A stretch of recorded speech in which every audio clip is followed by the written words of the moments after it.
sejam bem-vindos ao Hoje News. Nós vamos falar sobre arquitetura de uma maneira consciente e bastante humanizada.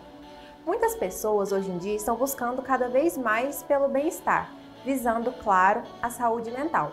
O que poucas sabem é que existem vertentes da arquitetura que podem produzir nos seres humanos sensações de alegria, relaxamento e, claro, muito conforto.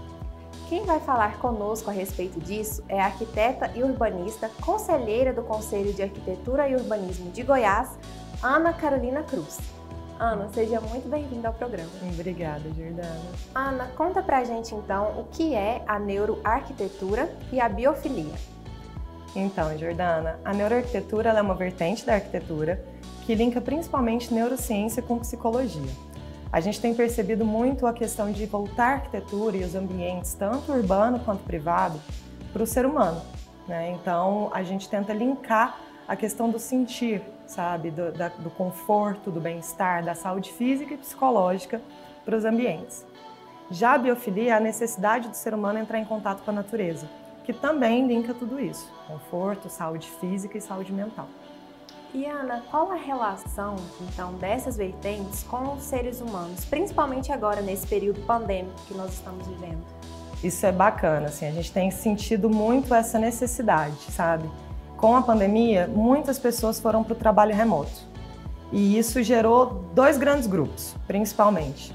O grupo que teve mais qualidade de vida, porque parou de se estressar com o trânsito, conseguiu voltar mais tempo para a família, conseguiu ganhar mais tempo, e outro grupo que não tinha estrutura para o home office, né? Então, um grupo que acaba se estressando mais, que não tem estrutura na família para cuidar dos filhos, e tudo isso gera muito mais estresse.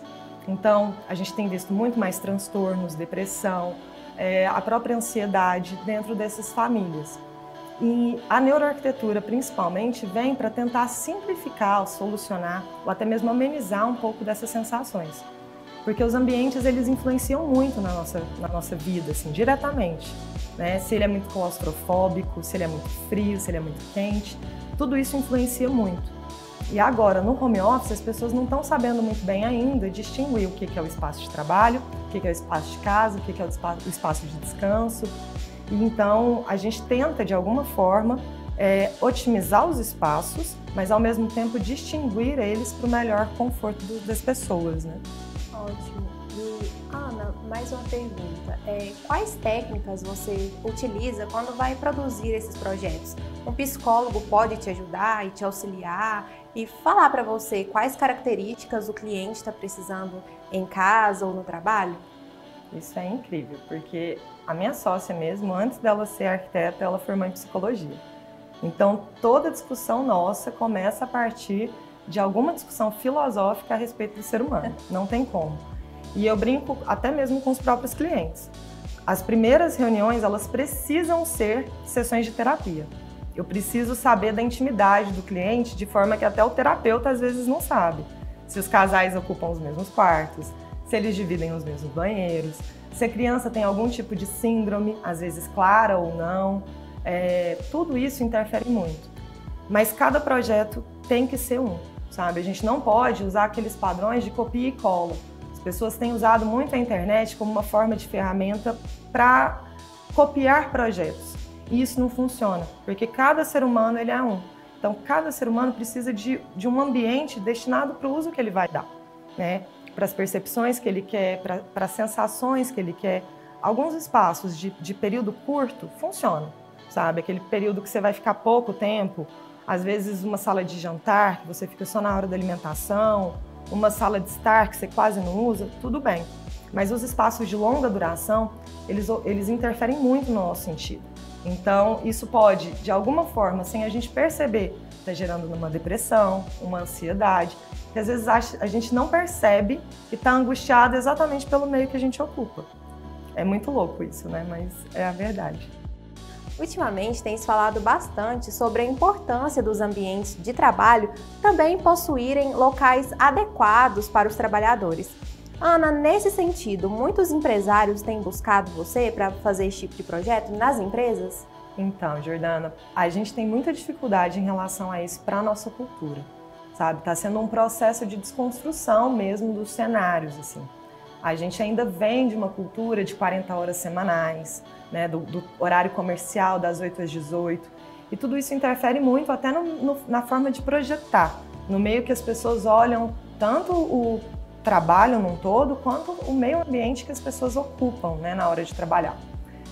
Vendo isso, assim, a gente tem vários exemplos de empresas que funcionam e que trabalham com essas metodologias, mas aqui, principalmente em Goiânia, a gente ainda não tem um movimento tão forte disso. O que acontece?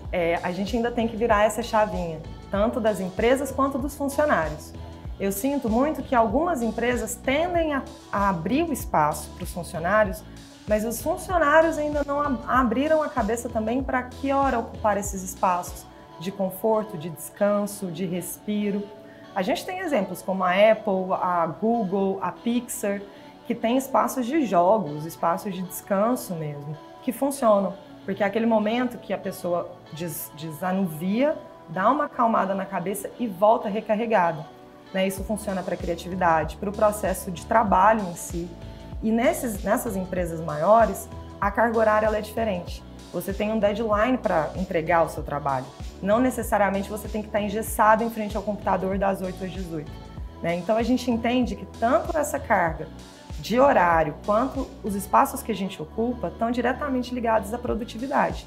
Isso a gente tenta muito, né, mudar, mas é uma cultura difícil. Assim, a gente ainda tem muito um cenário conservador, que eu acho que a gente vai conseguir mudar, principalmente para a qualidade e para o conforto, mas vai ser aos poucos, sabe? Eu acredito muito nisso, principalmente trazendo a biofilia. Devagarzinho a gente consegue trazer, às vezes de forma bem sutil, um pouco de plantas, um pouco do verde, um pouco das texturas da natureza para dentro dos ambientes. Mas eu sinto ainda muitas barreiras dentro da nossa cultura e dentro das empresas goianas. Eu acho que a gente ainda precisa trabalhar muito esse cenário. Ana, muito obrigada pela sua participação e volte mais vezes, viu? Eu que agradeço, Jordana. O Hoje News vai ficando por aqui. Muito obrigada pela sua companhia e lembre-se, ative o sininho aqui do canal e deixe seu comentário. Até breve!